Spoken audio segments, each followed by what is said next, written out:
Okay, the movie is running now. Here we have Curtis Michelini Sr., the president and owner of Industrial Carting and Global Materials. He's looking over the operation today.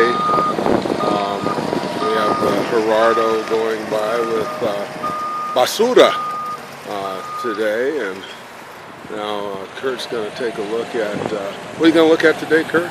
Well, basically I'm going to look at the interior of the building, see what materials we got in there, what's got to be sorted, what's got to be shredded, and make an assessment from there.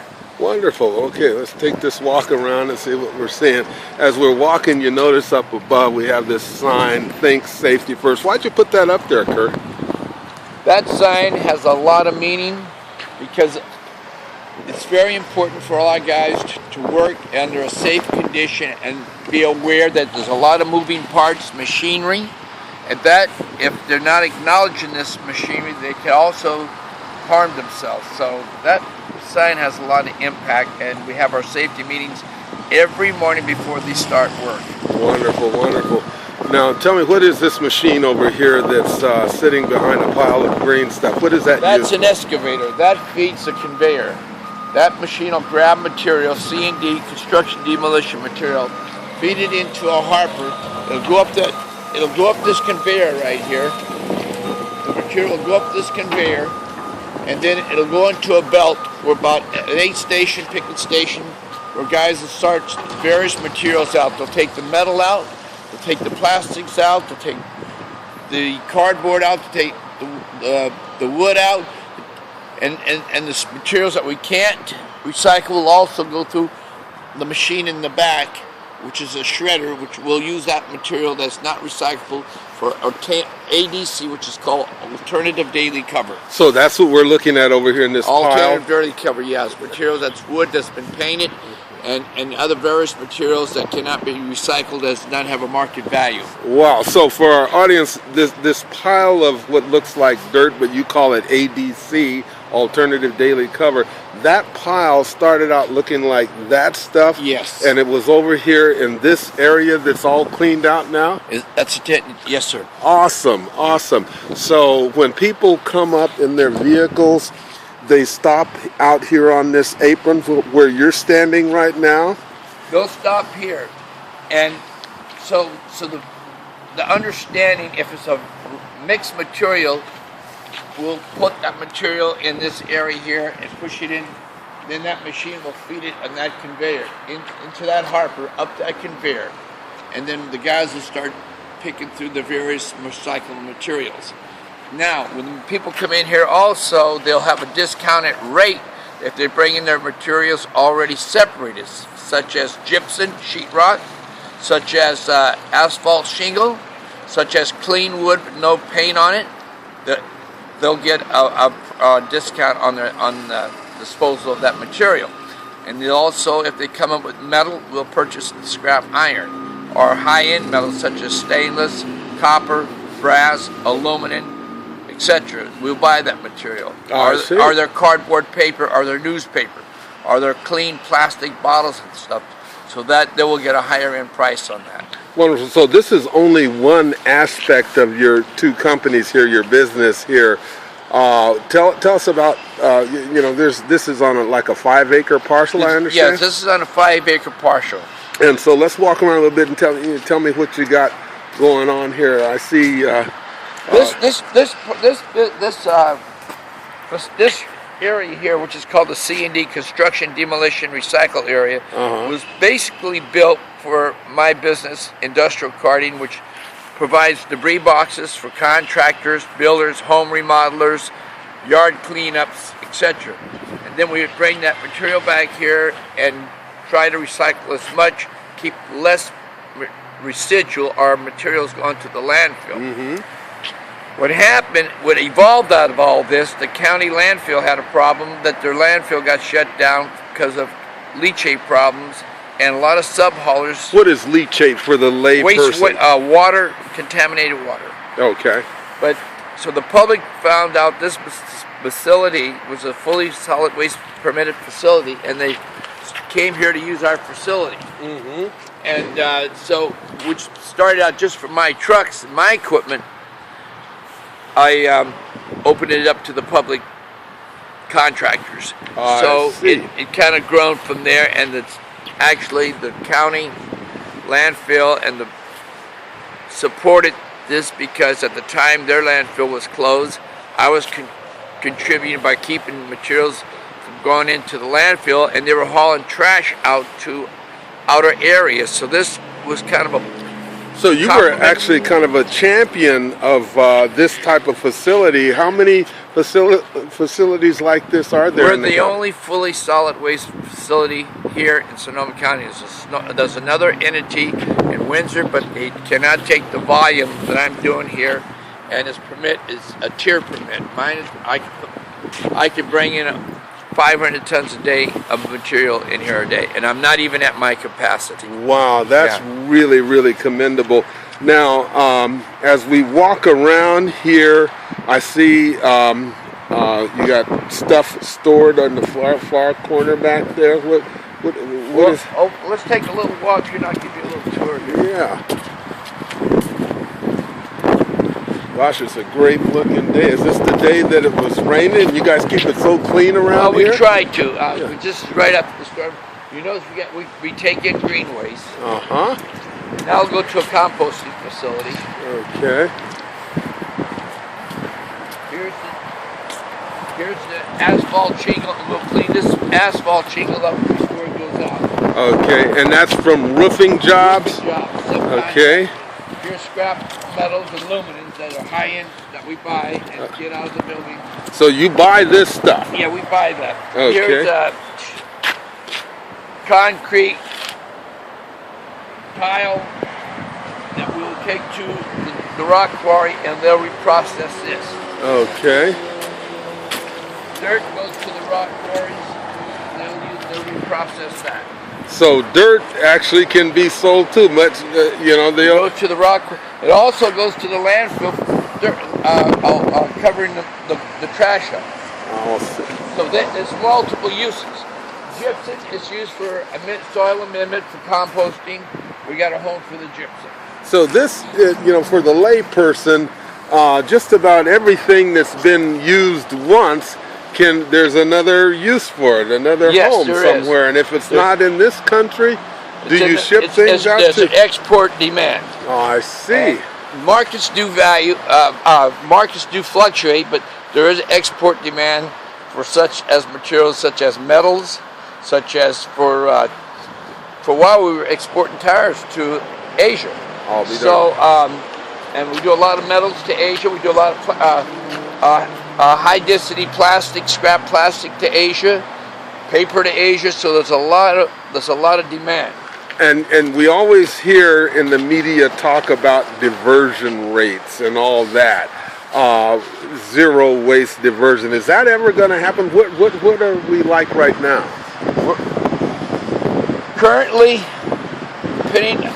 are you referring to the facility here, our facility? No, just in general. Where's the state at right now? Where's the nation? Are we ever going to see a zero waste? That's a very popular term, zero waste, and it originated here in California. And the goal is to divert as much everything possible, keep out the landfill, and it will be a challenge. But I think give a few years, it's achievable by education, by markets, everything, by global economy driven, the need and necessity for products. I think that is achievable. You said the key word right out of you took it right out of my mouth. Education. Now I gotta think that not everybody out there in the popular world understands the benefits of recycling beyond getting a redemption fee or something for some bottles or cans that they might bring in. They're not probably thinking that that sheetrock or the dirt or something like that has a value. How do you educate the public about all the other aspects of diversion and recycling and reuse? Well, when they come to our facility, there are a lot of people ask, what do we do with our products? What do we do with this material? we give them education, how we market it, depending on the type of product, how we will find a home for it, and it's not easy. It's a lot of research, but the challenge is you want to make this material stay out of the landfill, and even if you don't get a dollar value for it, you're still showing that you're diverting it from the landfill, and that this is what we're trying to achieve in the state of California. I would say the average, or 65-75%, it's a norm average right now. We're trying to make those goals. That's very commendable. That's very commendable. And so, if you were to come up with a plan to enter the education system locally, where do you start? Do you start at the college level, the high school level? I start at the grade schools. Grade schools, and why is that? I get the those youngsters going to be our leaders of tomorrow, and you get them started at the grade schools, early age. Show them what they can achieve by recycling, how they can protect our environment. Take them to our water streams, our forests, and show how we can keep this ecosystem sound and enjoy it for the future for our other generations. We got to train the youngsters, start at the school systems. Yeah, I'm just looking around here at your location, and you have an environmentally green looking location here, although you're next to the main artery, US 101, but you still keep it kind of environmentally appropriate. And how do people respond to this location? Is this competing with any other folks? Or? I think people come here and they're very proud to see what we're doing. They like coming here. We give them a really personable service, and we welcome them back. We try to give them a competitive rate, whether they discharging their building materials here, or they're bringing their recyclables such as aluminum cans, bottles, and glass. As you can see back, there's all the bottles and glass. The brown, which we call the amber, the clear, and the green. All this has been under the California Redemption Program, CRV. We pay we pay them for what they pay in the store. All right, and you're, I imagine, one of the highest redemption centers in the area. Yeah, I can say, I'm proud to say, at the for 4 years in a row, and going to 2000, the term in 2012, the year of 2000, will be over 1 million pounds of cans and over 1 million pounds of plastic and a little under 2 million pounds of glass. Wow, that is really commendable. And I noticed the sign as I was coming in the front of the facility, said $1.75 a pound for your cans. So you've been paying out almost $2 million worth of redemption fee on those cans. Yes, we have. The state says you pay $1.57. We pay $1.75. Wow, that is commendable. So you can see that we're trying to encourage the public, give them incentive to come in here and bring their recycled materials to our facility. Speaking of that, now what's all that? What is that back there? Is that that's recycled carpet? Carpet. So there's even a market for old carpet. Yeah, there's a demand for carpet. That is amazing. And this, what is this? This is scrap plastic. We do a free day for the every year for the Farm Bureau, for the wineries and farmers who deal with plastic, and we'll give them one free day to come in and bring their plastic drip line, their tubing, their netting that they use for the vineyards. We give them one free day, and this is the result of that. Wow. And they love it. They love it. They love it. They love well, it looks from the amount of stuff here, it looks like they do love it. Okay. So they take advantage of that. Yeah. And as you can see, we do the newspaper, the non-PRC plastic. Non-PRC is the plastic that goes into the single-string cans, and where the local garbage company pick it up, we buy it, so that they can get revenue for that. We do shredding. You can see over here where we do shredded paper, and we have a shredding business, and we'll bale that paper up. I'm just amazed at how clean this facility is and how centrally located it is. How long you been in business here, Mr. Michelini? The company has been in business for 65 years, family owned and operated, Wow. self-supporting. Wow, and how many employees you have here? We have 65 employees. 65, boy, You that's... see the plastics coming out of there. I see. All right.